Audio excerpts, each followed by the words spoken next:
Boa tarde, eu sou a professora Ivone Laurentino dos Santos, sou doutora em bioética pela Universidade de Brasília.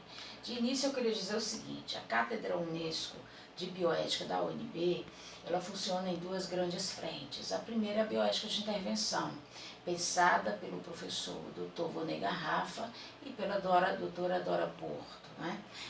E outra frente é a Declaração sobre Bioética e Direitos Humanos da Unesco.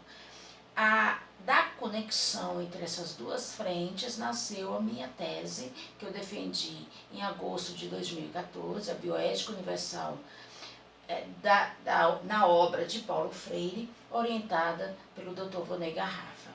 Então, quando eu soube do Congresso Interdisciplinar de Direitos Humanos, um congresso que comemoraria os 70 anos da Declaração Universal dos Direitos Humanos, eu pensei de imediato que seria uma oportunidade de trazer o pensamento de Paulo Freire, de retomar o seu discurso a favor dos direitos humanos. O título do meu artigo para esse evento especificamente é Paulo Freire, sinônimo de luta por liberdade, justiça e paz no mundo. O próprio título já sinaliza a conexão existente entre o discurso freiriano e o conteúdo da Declaração Universal de Direitos Humanos. Eu escrevi esse texto em dois tópicos, né? Eu dividi em duas partes. A primeira parte, Paulo Freire, a ética universal do ser humano como antídoto contra a injustiça e a opressão, e a segunda parte, Paulo Freire, defensor intransigente dos direitos humanos fundamentais. O Paulo Freire, como eu já disse, foi o precursor na defesa dos direitos humanos. Né? Na minha tese eu trabalhei basicamente com três obras: a trilogia freiriana, a pedagogia do oprimido, a pedagogia da esperança e a pedagogia da autonomia. Essas três obras são a base do pensamento do Paulo Freire, pensamentos, ideias que vão repercutir em várias outras obras, inclusive obras publicadas após a sua morte, como a Pedagogia da Indignação. Então, a proposta desse artigo é revisar aspectos importantes do pensamento do Paulo Freire, no sentido de retomar, sim, o seu discurso a favor dos oprimidos, na defesa incondicional dos direitos humanos, através da sua ética, da ética que ele propõe, que é a ética universal do ser humano. Tudo isso em conexão, evidentemente, com a Declaração Universal dos Direitos Humanos. Para Freire, a liberdade é um valor inegociável. Né? Então, na perspectiva de Freire, como os seres humanos em permanente vir a ser, os humanos carecem de liberdade para se desenvolverem plenamente. Do ponto de vista antropológico, homens e mulheres têm como características a incompletude, o inacabamento e, portanto, a necessidade de constante reinvenção. A questão que fica é o seguinte: e os oprimidos, que vivem em situação de não liberdade? Quais os efeitos da opressão em suas vidas? A Declaração Universal dos Direitos Humanos, em sintonia com Freire, nos possibilita refletir sobre o quanto a negação da liberdade acaba por comprometer a existência humana como projeto. Torna-se imprescindível, portanto, para Freire retomar na obra, a partir da sua obra, o pedagogo da liberdade, categorias importantes. Né? Na verdade, torna-se imprescindível para nós todos retomarmos a obra de Freire e, na sua obra, categorias como educação, ética, conscientização, justiça, luta, autonomia. A tentativa é de revelar a defesa inconteste que o autor faz dos direitos humanos através da sua ética, da ética que ele propõe. Trata-se de reiterar a importância de se garantir a liberdade como direito inalienável a todos os seres humanos, sem distinção de qualquer espécie, como preconiza a Declaração Universal dos Direitos Humanos, adotada e proclamada pela Assembleia Geral das Nações Unidas em 1948. Um trecho da Pedagogia da Indignação que eu gosto muito, em particular, é o seguinte, abre aspas: desrespeitando os fracos enganando os incautos, ofendendo a vida, explorando os outros, discriminando o índio, o negro, a mulher, não estarei ajudando meus filhos a ser sérios, justos e amorosos da vida e dos outros. Paulo Freire oferece a sua obra principal, a obra-prima, que conhecida no mundo inteiro e traduzida em mais de 40 idiomas, ele oferece aos oprimidos, abre aspas, aos esfarrapados do mundo e aos que nele se descobrem, e assim descobrindo-se, com eles sofrem, mas sobretudo com eles lutam. Freire propõe a conscientização, uma conscientização permanente, uma conscientização coletiva, uma conscientização que se dá politicamente, não se trata, ninguém se conscientiza sozinho. Essa conscientização, por exemplo, é que vai nos permitir superar a extrema pobreza. O dia 17 de outubro é o Dia Internacional pela Erradicação da Pobreza. Por que precisamos de um Dia Internacional da Erradicação da Pobreza? Pelo simples fato de que a pobreza impede o exercício pleno dos direitos humanos. A pobreza é um obstáculo ao desenvolvimento e uma ameaça para a paz. Por que as metas do milênio não foram até hoje alcançadas e a perspectiva é de que elas se tornam a cada dia cada vez mais distantes? A conscientização, a luta daqueles que sofrem a extrema pobreza é o único caminho, quer dizer, pode ser um dos caminhos para que a gente consiga alcançar essas metas do milênio.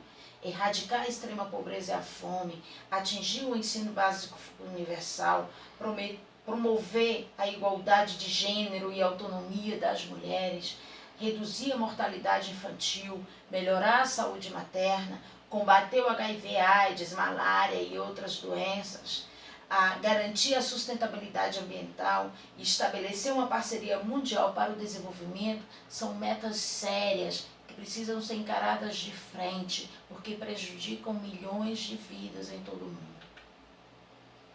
O caminho, portanto, é o da solidariedade e do compromisso. A ética universal proposta por Freire é eminentemente solidária e compromissada com os mais frágeis, os socialmente desamparados.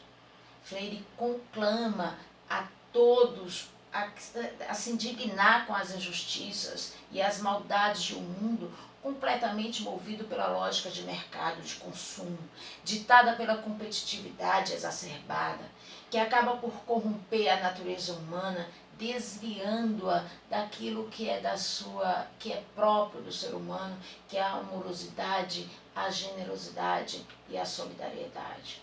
Então, para Freire, a tarefa dos oprimidos é lutar sempre para a construção de uma sociedade que os inclua, uma sociedade pautada na solidariedade a ser construída coletivamente, com a participação de todos e que atenda a todos, evidentemente. Solidariedade resultante da participação, do diálogo, da democracia, da responsabilidade e do compromisso com os demais.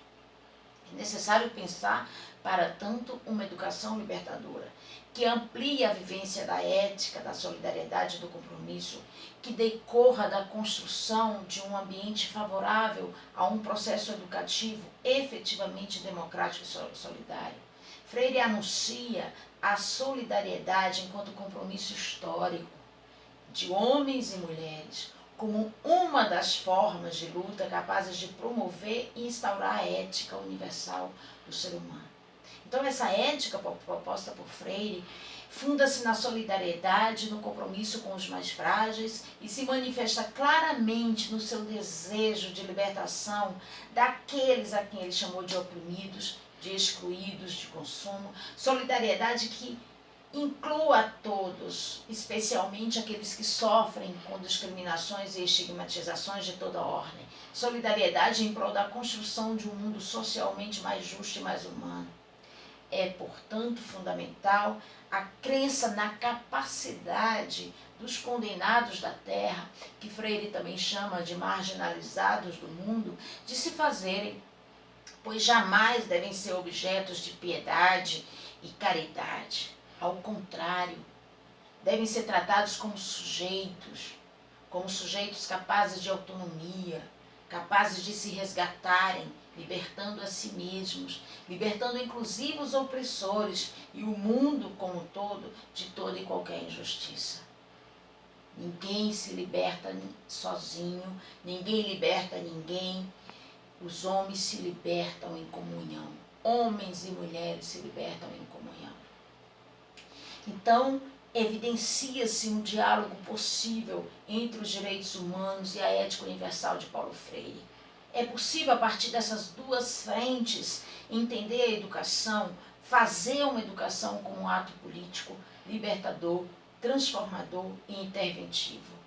Sempre tendo como meta a busca da justiça social, o combate às desigualdades e iniquidades, o respeito pela pluralidade moral e diversidade cultural, o respeito pela dignidade e autonomia humanos, a não discriminação e não estigmatização, a recusa do individualismo, da ética de mercado e a defesa da solidariedade e cooperação como princípios éticos fundamentais.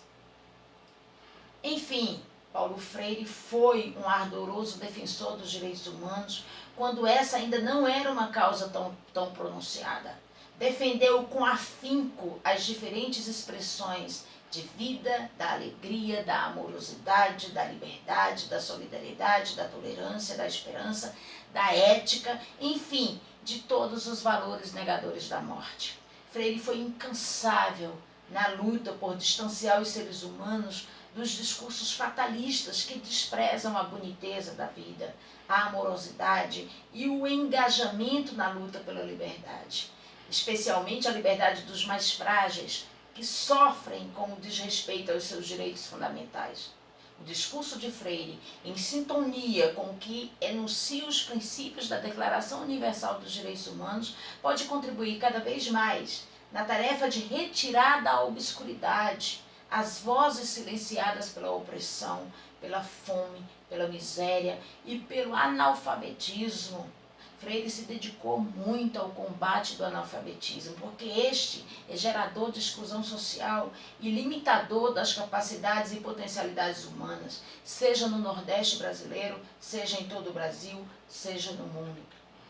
Dito de outro modo, em parceria com Freire, a Declaração Universal dos Direitos Humanos pode ter seu desempenho potencializado, no sentido de ocupar um papel ainda mais importante, oferecendo aos demitidos da vida, condenados da terra ou excluídos da ética de mercado, ferramentas para que possam lutar na perspectiva de deixar de ser apenas sombras dos outros. Freire, a partir da parceria com os direitos humanos, com a Declaração dos Direitos Humanos, a partir dessa parceria tornar-se-á possível reforçar a visibilidade da causa dos excluídos do sistema capitalista, dar voz aos silenciados pela lógica mercantil, os analfabetos, os sem teto, sem terras, famintos, negros, mulheres, homoafetivos, enfim, discriminados e estigmatizados de toda ordem, terão a possibilidade de revolucionar o mundo alterando o status quo. Todos que sofrem o peso da exclusão poderão se apropriar como seres conscientes da realidade opressora e transformá-la. Para fechar, eu vou ler um trecho aqui, a última fala do Paulo Freire na sua obra Pedagogia do Oprimido. Se nada ficar destas páginas, algo pelo menos esperamos que permaneça. Nossa confiança no povo, nossa fé nos homens e a criação de um mundo em que seja menos difícil amar. Muito obrigada.